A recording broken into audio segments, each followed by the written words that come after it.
जय जगन्नाथ। इस बार मंडल कमेटी ने तय किया कि विधानसभा चुनावों की समीक्षा की जाए। कुछ लोग इसके लिए सहमत थे, पर कुछ लोग यह कहकर विरोध कर रहे थे कि यह काम हाईकमान का है। मंडल कमेटी की हैसियत पार्टी के जीतने पर मिठाई बांटने और हार जाने पर मातम मनाने की है। तो हरियाणा में मिठाई बांट लो और जम्मू कश्मीर पर मातम मना लो।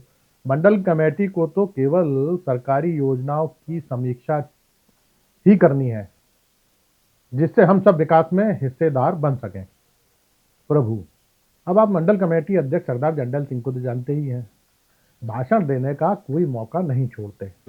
उन्होंने हरियाणा चुनाव के बहाने प्रधान नत्था सिंह पर निशाना साध ही दिया। सरदार जी ने कहा कि जो लोग पार्टी में रहकर भी इस उम्मीद में बैठे थे कि हरियाणा चुनाव में हार के बाद सत्ता के 3-4 केंद्र बन जाएंगे, आज उनके मंसूबे धराशायी हो गए। उन्हें समझना चाहिए, पार्टी दीनदयाल उपाध्याय के एकात्म मानव से ही चलेगी। हरियाणा चुनाव जीतने का एक फायदा यह हुआ कि प्रधान नत्था सिंह और भूरा भैया दोनों ने सरदार जी के सामने हथियार डाल दिए। नत्था सिंह चाहते हैं भूरा भैया को भी कुछ काम दिया जाए। सरदार जी ने साफ कर दिया कि गौ रक्षा का काम कल्लू कसाई संभाल रहा है, सट्टे का काम लच्छो सेठ, दारू का ठाकुर अजगर सिंह, बिना परमिट के ट्रक खुद सरदार जंडल सिंह, इलीगल माइनिंग सरदार जी के साले साहब और ठेकेदारी भन्नो सेठ। अब नई व्यवस्था तलाशनी पड़ेगी।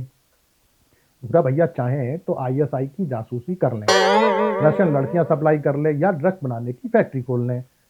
बस एक बात का ध्यान रखें कि उनका फोटो किसी पार्टी नेता के साथ ना हो। फिर कुछ सोचते हुए सरदार जी ने भूरा भैया से कहा, एक काम करो, तुम अपने वो कांग्रेसी है ना रामस्वरूप नेताजी, उनके साथ एक फोटो खींचकर सोशल मीडिया पर पोस्ट कर दो। फिर पकड़े भी गए तो भी पार्टी के काम आओगे। हम जनता को बताएंगे कि कांग्रेसी चरस बेचते हैं, वैसे भी तुम्हारे साथी चरती ही लगते हैं। इससे हमें चुनाव में फायदा होगा और बाद में तुम्हें दरोगा जी से कहकर बचा लेंगे। नत्था सिंह ने आशंका जताई, भूरा भैया उनके बेटे हैं, उनका नाम ना आ जाए। इस पर सरदार जी ने कहा, सत्ताधारी हो, इतना डरना ठीक नहीं। अगर नाम आ भी जाए तो भी चिंता किस बात की, आखिर मीडिया को इतने सालों से फोकट में थोड़े ही पाल रहे हैं।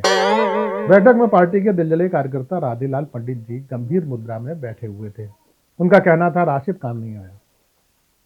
हमें बताया गया था कि सारे कश्मीरी आतंकवाद और अलगाववाद समर्थक हैं, पर राशिद के सारे उम्मीदवार ही खेत रहे, उनके चक्कर में जमाती भी हार गए।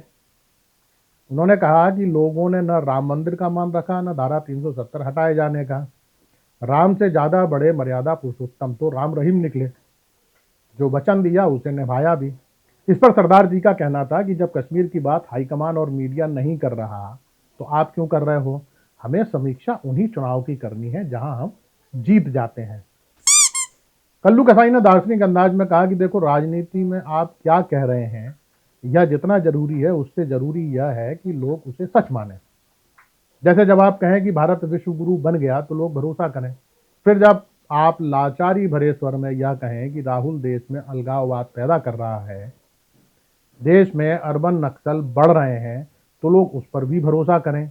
न कि सवाल करें तो लोग उस पर भरोसा करें, न कि सवाल करें कि जब आप रूस यूक्रेन युद्ध रुकवा सकते हैं तो अलगाववादियों से क्यों नहीं निपट सकते।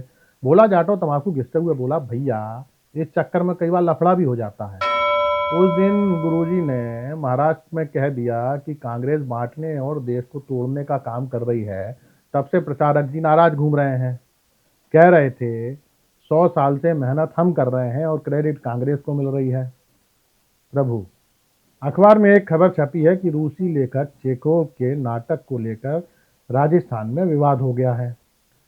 यह नाटक स्कूली बच्चों को पढ़ाया जा रहा था, जिसमें रूसी दूल्हा दुल्हन को वाइन पीते और किस करते दर्शाया गया है।